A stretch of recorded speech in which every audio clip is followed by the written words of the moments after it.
Welcome back to the Deep Dig Sports Pod. I'm your host, Drew, my other host right over there. What's up? It's D.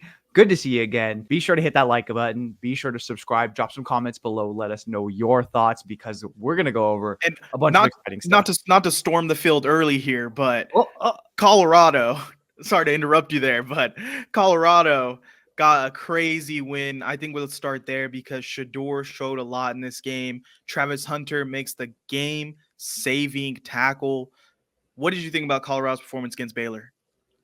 I watched this game with my wife. Like halfway through, she came in and she started watching it, and explaining to her what was going on. It's like, okay, well, this is a team that has a Hall of Fame former player that was a internet and media personality that then went into coaching, and he has two sons on the team, and they have the most talented guy that's both plays on offense and defense. And she's like, oh my god, and I'm like, yeah, and this team kind of sucks.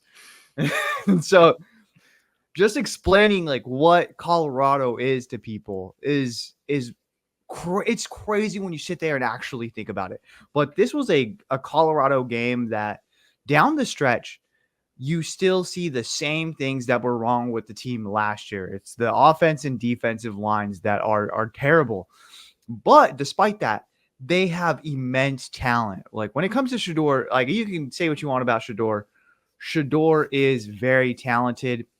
Do I think that he has things that he needs to work on? Yes, but that offensive line makes it very, very hard to evaluate Shedeur because at first I'm looking at through a lens of like, does this guy have pocket presence and awareness?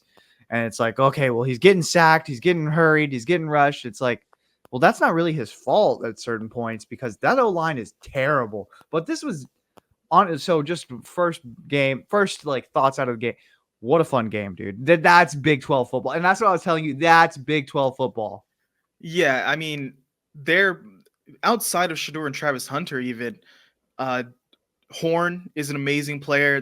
I feel like Colorado in this game showed that they run like 4 or 5 wide receivers deep because even at the end of the game, dropping the Hail Mary was a good receiver who had a great day, and then Ugh. catching the Hail Mary, that kid's looking good too. So they have a lot of talent in areas that will make them exciting, will make them explosive. But on the offensive line, in the run game, they cannot run the ball. They can't protect Shedeur.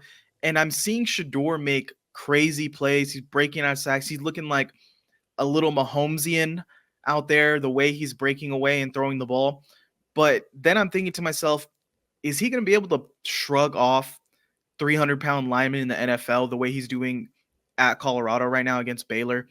Like, I don't know.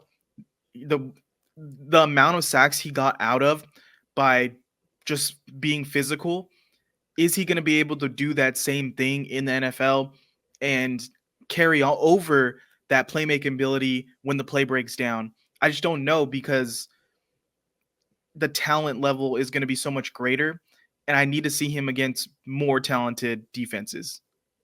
But also the more like that's what we were saying last week, I think, when we talked about this Colorado team. It is hard to evaluate Shedeur because you want to see him against better defenses, but then it becomes a complete wash because that offensive line is just not up to par. And that's I don't know how Dion is going to build out this program because I mean they only have I think one starter from last year on that offensive line. They completely revamped it, but it's the same song and dance that we seen last year. They just can't protect the quarterback. And so it's like, what are we doing? Like, and they just don't have the ability to go out and get a 5-star tackle because why would they go to Colorado? They can go to the SEC where they know, like, okay, this is where offensive linemen from the NFL are born and bred. We're going to go ahead and go there. You know what I mean? So it's like, Yeah. how, if you're this program, what are we doing to make sure that we have a life after Shador? Yeah, definitely the shine comes out off of Colorado after this. I mean, the whole team is out there wearing gold chains. They got a lot of armbands. They're all looking pretty nice. Got the swag up.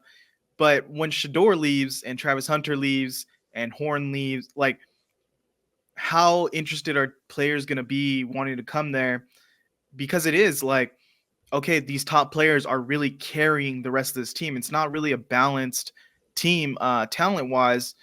So yeah, I think this program is going to have a hard fall off next year, and it's not like they're even at the top now. Like they're storming the field for beating an unranked Baylor team. This is as good as it's going to get for Colorado right now, and I don't think Deion's going to be there next year to really see if he can be an elite level coach without the talent that he has right now. But I let's will give them that though. That this was a fun game, and if you're going to storm the field, it's going to be for a game like that. They deserved it because they pulled it out of their ass. Like this was a game that I was like, okay, they lost, and even on that last play when Shedeur does launch it down to the field, or the last play from scrimmage where he launches it down the field, I thought he was taking a sack there. That was crazy that he got that out and that he got so much arm into it. And I know you were like, what is Baylor doing? What was Baylor doing? They should have had that end zone just stacked with bodies. Like, what are we doing here, press guys? man on a Hail Mary. Like, just play a soft zone, get back there. Everyone go ahead and like, comment, subscribe, and we'll see you next time. Later.